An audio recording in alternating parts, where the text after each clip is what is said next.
Posibleng lalong maging maalinsangan kung umulan ayon po sa Pag-asa, lalo kung sandali lang ito.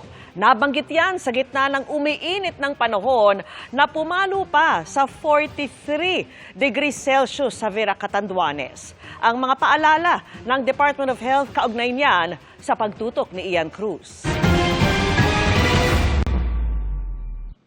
Sa patuloy na mataas na heat index sa iba't ibang bahagi ng Pilipinas, kanya-kanyang diskarte para maibsan ang nararanasang sobrang init ng panahon. Ang mga batang ito sa Baseco Compound sa Maynila, ipinaset up sa mga magulang ang isang portable pool. Simula po kahapon, sobrang init Kaya po kami ng swimming pool po para sa mga bata. Ngayong araw, 5 lugar sa Pilipinas ang nakaranas ng heat index na may tuturing na nasa danger level o mapanganib. Kabilang dyan ang Vera, Catanduanes, Pili, Camarines Sur, San Jose Occidental, Mindoro, Baler, Aurora at Etxague, Isabela. Bagamat may posibilidad na umulan dahil sa thunderstorms, hindi raw nangangahulugang mapapalamig nito ang temperatura. Sad to say, kapag umulan ng saglit, mas nagkakaroon tayo ng vapor sa paligid natin. So, ibig sabihin, tataas yung ating relative humidity o mas nagiging mas maalinsangan, mas tumataas yung heat index.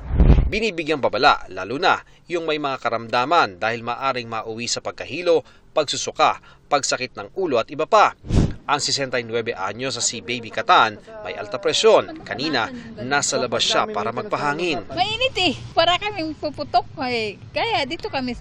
Ganyan din ang gawin ng 83 anyos sa si Leonora Villasor na may alta presyon din, lalo't umabot sa 41 degrees Celsius ang naitalang heat index sa Iloilo City at Roa City sa Capiz kahapon. Tigahalong ka nga, madayan-dayan ka nga makita mong mabugnaw, kapangayab-kayab ikaw. Paalala ng Department of Health, siguruhing uminom ng maintenance medicine sa tamang oras. Kapag tayo ay nasa stress at dahil sa init, parang bang ma-frustrate ka, baka paypay ka ng paypay, so yung blood pressure mo maaaring tumaas ng bahagya. Kung hindi ka umiinom ng gamot, baka mamaya mapunta yun sa isang atake sa puso or atake sa utak, yung stroke. Mas maiging light-colored at mas maluwag na damit ang suot para mas presko sa katawan. Iwasan din ang paglabas mula 10 a.m. hanggang 4 p.m. kapag tirik ang araw at laging uminom ng tubig.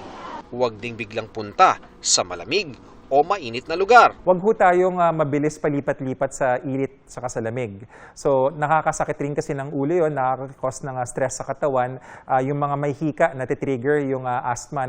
Ngayong pataas ang heat index, dapat bantayan ng heat stroke, dapat may hydration at heat break na hindi bababa sa 15 to 20 minutes. Kung maaari kang maghilamos at magbasa ng ulo kasi mainit na, that's important as well. Ang MMDA, ipinapatupad muli ang 30-minute heat stroke break policy para sa kanilang mga enforcers at Metro Aid sa lansangan mula March 3 hanggang May 31. May dagdag pang 15 minutes kapag lampas na sa 40 degrees Celsius ang heat index. Ang Bureau of Corrections, bumili na ng sando para sa mga PDL at sinigurong may sapat na tubig sa mga selda. Para sa GMA Integrated News, Ian Cruz, nakatutok 24 oras.